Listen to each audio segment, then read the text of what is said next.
नमस्कार। आज हमारे साथ एक और AVN means avascular necrosis of hip joint के पेशेंट हैं जिनकी आयु 38 ईयर है।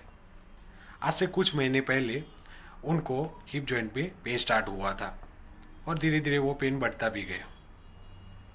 चलने में भी दिक्कत आने लगी, सीढ़ियाँ चढ़ने में भी दिक्कत आती थी, कार ड्राइव करे तो पेन बढ़ता बढ़ता जाता था।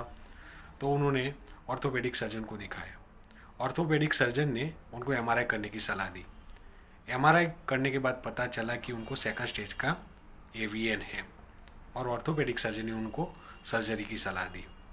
वो बाद में सर्जरी का अन्य विकल्प ढूंढने लगे और यहाँ अक्सर आयुर्वेद पंचकर्मा हॉस्पिटल में आए। तो हमने उनको पूर्ण जांच के बाद एवीएन के लिए पंचकर्मा चिकित्सा की सलाह दी। पंचकर्मा और आयुर्वेद दवाइयों के बाद आज उनको 70 to 80% रिलीफ है। आइए सुनते हैं उनका ही अनुभव उनके ही शब्दों में। हेलो ऑल, मेरा नाम तेजस दलाल है।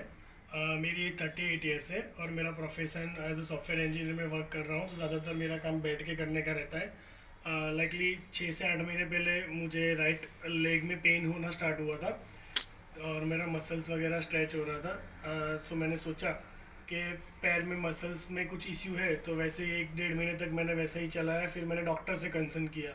तो 2 डॉक्टर से कंसल्ट करने के बाद उन्होंने दवाई वगैरह दिया। 10-15 दिन के बाद भी वो ठीक नहीं हुआ। फिर भी बड़े सर्जन से मिला, उन्होंने मुझे एमआरआई करने के सलाह दिया। तो एमआरआई करने के बाद में राइट हिप जॉइंट में एवीएन डिटेक्ट हुआ। फिर उसके बाद में भी उन्होंने 2-3 डॉक्टर से मैंने कंसल्ट किया। तो उन्होंने बताया कि आपको एक माइनर सी सर्जरी करवानी पड़ेगी और एट लास्ट में आपका हिप रिप्लेसमेंट होगा। लेकिन कुछ समझ में नहीं आ रहा था। जैसे एज फैक्टर के कारण मैं सोच नहीं सकता था कि सर्जरी करवाऊँ। 2-3 दोस्तों ने भी करवाया हुआ है, सो उन्होंने सलाह लिया। फिर पता चला कि आयुर्वेदिक ट्रीटमेंट से भी ये ठीक हो सकता है। मैंने यूट्यूब पे वीडियो वगैरह सर्च किया। मंजीत सर का वीडियो मैंने देखा। उसके बाद में मैंने सोचा कि उनसे कंसर्न करूं। उनसे कंसर्न करने के बाद में मैंने पंचकर्म की ट्रीटमेंट लिया 26 डेज़ के लिए। उसमें बेसिकली बॉडी डिटॉक्सन और बॉडी डिटॉक्सन के साथ में एक्सरसाइज, सेक और दवाई वगैरह होता है।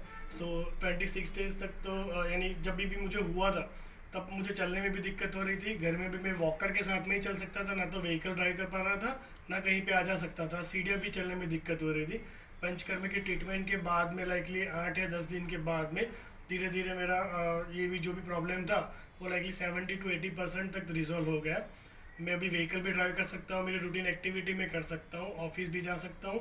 अभी भी लाइकली पेन है लेकिन पहले से बहुत कम है। रिकवरी भी बहुत अच्छी तरह से हो रही है। ये ट्रीटमेंट अभी कंटिन्यू करके उसको हो सके तब उतना मैं रिजॉल्व करना चाहता हूँ बिना ऑपरेशन के। और अभी मुझे सीढ़ियाँ चलने में भी दिक्कत हो रही थी। लास्ट सेशन के लाइकली 15 डेज के पहले सर के सलाह मशवरा के मुजब से मैंने थोड़ी एक्सरसाइज वगैरह किया, स्ट्रेचिंग वगैरह किया और अब सीढ़ियाँ भी मैं इजीली चढ़ पा रहा हूँ। उन्होंने बताया था कि 25-30 सीढ़ियाँ चढ़ना, लेकिन उससे भी ज़्यादा मैं अभी बिना पेन के मैं चढ़ सकता हूँ। इवन डेली बेसिस पे 1 किलोमीटर तक मैं वॉकिंग भी कर लेता हूँ और कोई भी व्हीकल भी ड्राइव करने में कोई प्रॉब्लम नहीं होता है। Thank you.